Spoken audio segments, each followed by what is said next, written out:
So, the Necromancer was announced as a new hero in Diablo 3. And you're going to have to pay for it as well through DLC. So we've got quite a lot to go over. So first of all, it's going to be coming in male and female as you would expect. The visual design of the character is a throwback to the original Diablo II Necromancer. It hasn't changed a whole lot, unlike the Barbarian, which did age quite a lot. Now within the Q&A and announcement, they showed off some of the alternative designs that the Necromancer could have possibly turned out to be, but ended up staying true to the nostalgic feeling of D2. Let's go over some of the skills really quickly. They've got the old classic corpse explosion, which is fantastic. I think a lot of fans are going to be super happy about that.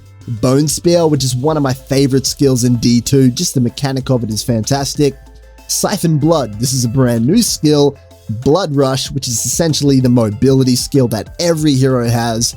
This is really the Diablo 3ified version of the Necromancer when it comes to skills. And lastly, Summon Skeletons.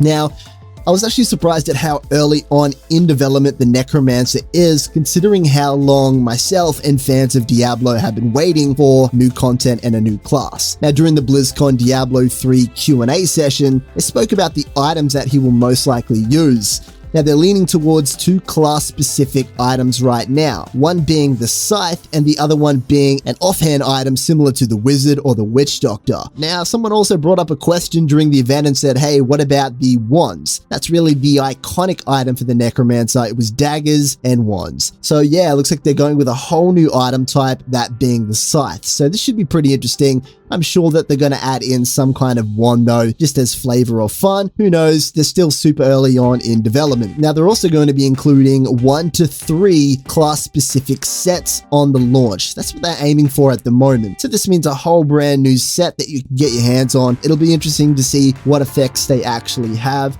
and how they change the gameplay. Let's talk about the whole DLC thing, okay? So I'm just going to be straightforward with you all. You know, we've all been waiting for something big, and we were expecting it to happen at this year's BlizzCon. Now, so many awesome features were added to the game, although it does still feel a little bit unpolished when it comes to Diablo. You know, these guys are known for making big, extravagant, you know, over-the-top cinematics, lores, boss fights, and everything. I was actually really surprised that just the amount of content and type of content is fairly decent, but it just feels like something's not quite right there, for me personally anyway. Now, one of the biggest shifts in Diablo 3, and in my opinion, the most important thing that was overlooked during this whole entire event, is Blizzard's change up of a business model. When we look at other games, you know, Heroes of the Storm, Overwatch, they have a healthy economy of, you know, buying things in game and a compelling reason to do that. Diablo 3's never had that since the auction house got removed. It did have to rely on selling new expansions. This is a huge shift. I get a feeling this is a very unpopular opinion based on what I've read from everyone else talking on Reddit and on the forums.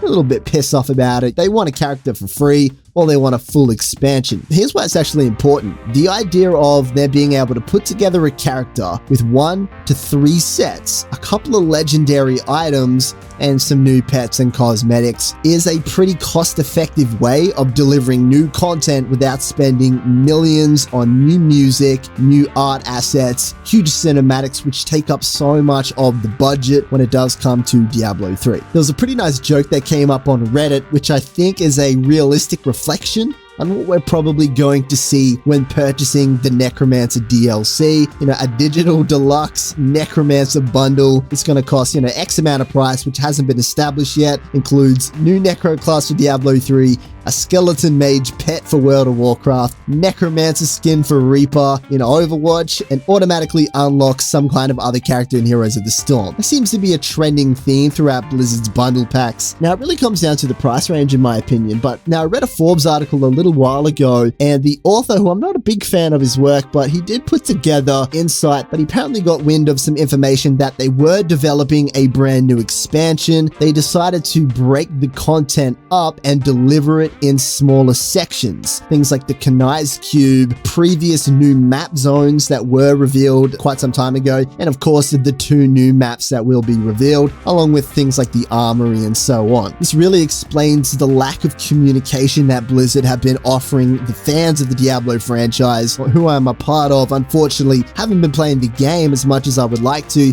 because of lack of motivation and interest. So I feel like just something's not quite right when it comes to this franchise. Maybe they've been understaffed, maybe they blew out their budget, maybe Blizzard Entertainment don't want to focus too much on Diablo 3 just because of the nature of that game and its profitability to the company. You have to remember, Blizzard Entertainment doesn't have a conscience. Individual people inside of it do, and they're all fantastic and passionate people. But a corporation is different. They have budgets, deadlines, and schedules they need to run without having, sympathy and a conscience like, hey, Diablo's an iconic game. Let's really put everything into it and sprawl out for the fans. That's how the individual people must feel, but not the company itself. Now, to be a little bit personal with you guys, I hate to talk about Diablo 3's latest achievement in content and all the great things that they're bringing into the game with a slight negative undertone. It really does. As a fan of the franchise, I really don't enjoy this at all, but at the same time, I've always kept my content and this channel neutral between what fans and gamers want to hear, as well as supporting companies as well. I've always stuck in the middle, and this sucks that I haven't been swept up and super excited about the next content. I'm just mildly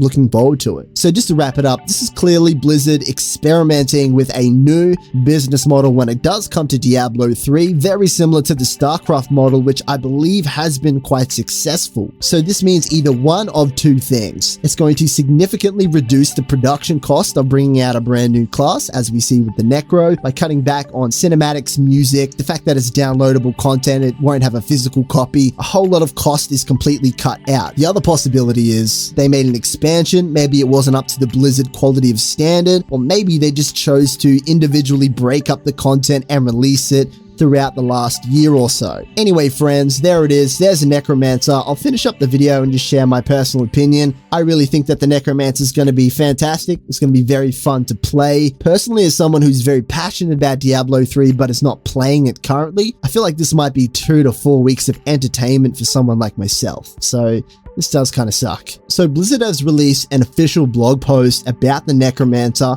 I've decided to read the comments from the top down. I haven't pre-selected any comments that fulfill a narrative. I'm just going to go from the top and work down. So here we go. Here's DN Heart 13. He says, "Didn't see any shapeshifting here. What the hell? It's not much different from the Witch Doctor. If you could add shapeshifting like a werewolf, it would be really too great." Clownface says, "Crap content. Not released yet. Subjective opinions. Expensive? $40 for 2 weeks of gameplay building a character, a new game mode, and 2 new zones. Pretty much more content than the previous expansion." Now, first of all, I want to add on top of this and say that the price range has not been established yet. We don't know how much this is going to cost, but we do know Blizzard typically charge a premium price. Let's continue on. Diablo 2 wasn't amazing. It was slow, grindy, and pixelated. Not many want to farm cows and bail forever.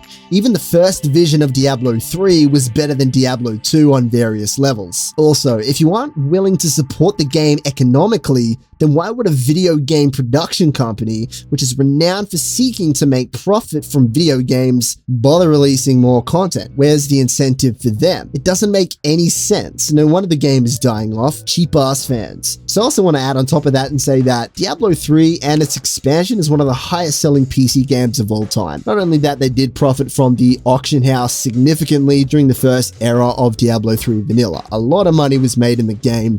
Trust me. Hesher goes on to say, "No new expansion for Diablo yet, another one for Hearthstone. Shows you how much Blizzard really care about this game." DN Heart 13 replied, "Yeah, it's a disappointment to know this news. Really hope for new story and expansion. ... Eisenhower comes in and says, "I can't wait. I never got into Diablo 3 like I did with Diablo 2 because I love the Necromancer." So he's obviously looking forward to the Necro, and rightfully so. The Necro is a really fun class indeed too. Let's hope it translates over, guys. Okay, Iron Jawbone goes on to say, "I'm trying to remember a more entitled, poisonous, and downright pathetic player base than those who play Diablo. All that comes to mind is League of Legends and Path of Exile. I seriously hope you people choke on your own poison." Wow. He goes on to say that the thought of the nerd rage my comment might brings me a wonderful smile on my face. Yeah, this guy is not a big fan of the community. We've got Monkey Marine. He says, "I'm really excited about the Necro. He was always my favorite character from the start. It didn't seem right for such a dark game full of death and destruction to do away with a character whose powers and way of life revolve around everything the game was built on. Diablo 2 did have a feel that was definitely not captured identically in Diablo 3. I'd put it more closer to Dark Souls or Lords of the Fallen in terms of mood and theme. That's my additive opinion on top of Monkey Marine's comment. Baracus777. I love Diablo and all its incarnations. However, I wish they had chosen to bring back the Druid than the Necromancer. The Druid is unique, while the Necromancer and Witch Doctor hold a lot of similarities. Shapeshifting and the whole nature spell set was so cool. Just my opinion though, glad to see Blizzard still adding content to Diablo 3. I cannot wait to travel back in time and revisit old TRISTRAM. Alright friends, I'm gonna leave it there. Thanks for joining me as always. My name is Elvis, this is Friend and Machine. Fucking subscribe. Why not guys? Why not?